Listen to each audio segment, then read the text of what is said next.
ನಮ್ಮ ವಿಜಯಪುರ, ಅದುವೇ ಬಿಜಾಪುರ. ನಮಸ್ಕಾರ. ನೀವೇನಾದರೂ ಬಿಜಾಪುರಕ್ಕೆ ಹೋಗುವ ಯೋಚನೆಯಲ್ಲಿದ್ದೀರಾ?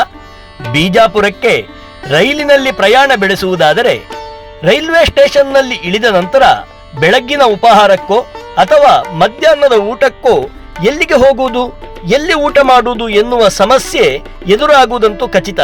ಅದಕ್ಕೆ ಉತ್ತರ ಇಲ್ಲಿದೆ. ರೈಲ್ವೆ ಸ್ಟೇಷನ್ನಿಂದ ಕಾಲ್ನಡಿಗೆಯ ಪ್ರಯಾಣ ಬೆಳೆಸಿದರೆ ಅಲ್ಲಿಯೇ ಇರುವುದು ಶ್ರೀ ಸಿದ್ದೇಶ್ವರ ಖಾನಾವಳಿ.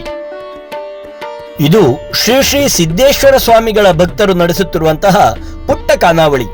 ಈ ಖಾನಾವಳಿಯ ಒಳಗೆ ಪ್ರವೇಶಿಸಬೇಕಾದರೆ ನಮ್ಮ ಪಾದರಕ್ಷೆಯನ್ನ ಖಾನಾವಳಿಯ ಹೊರಗಡೆಯೇ ಬಿಟ್ಟು ಮುಂದಕ್ಕೆ ಪ್ರವೇಶಿಸಬೇಕು.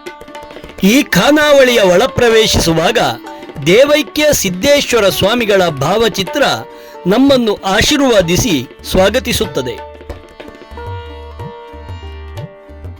ಬೆಳಗ್ಗಿನ ಹೊತ್ತಿನಲ್ಲಿ ವಿವಿಧ ರೀತಿಯ ತಿಂಡಿ ತಿನಿಸುಗಳು, ಮಧ್ಯಾಹ್ನದಲ್ಲಿ ಉತ್ತಮವಾದಂತಹ ಬಿಜಾಪುರದ ಶೈಲಿಯ ಊಟ ನಮಗೆ ಲಭ್ಯವಿದೆ. ಜೊತೆಗೆ ಇಲ್ಲಿ ಸಿಗುವ ಬಿಸಿ ಬಿಸಿ ಶೇಂಗಾ ಹೋಳಿಗೆಯ ರುಚಿಯಂತೂ ಹೇಳಲಸದಳ.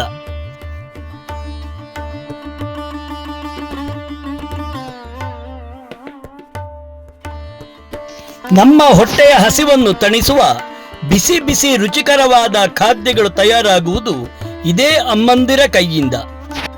ಒಟ್ಟಿನಲ್ಲಿ ಈ ಹೋಟೆಲ್ನಲ್ಲಿರುವ ಶುಚಿ ಹಾಗೂ ರುಚಿ ಎಲ್ಲವೂ ಸಿದ್ದೇಶ್ವರ ಸ್ವಾಮಿಗಳ ಆಶೀರ್ವಾದದಿಂದ ಬಂದದ್ದು ಅನ್ನುವುದಂತೂ ಸುಳ್ಳಲ್ಲ. ನೀವು ಕೂಡ ಬಿಜಾಪುರಕ್ಕೆ ಹೋಗುವವರಾಗಿದ್ದರೆ ಈ ಖಾನಾವಳಿಗೆ ಭೇಟಿ ಕೊಡುವುದನ್ನಂತೂ ಖಂಡಿತವಾಗಿಯೂ ಮರೆಯಬೇಡಿ.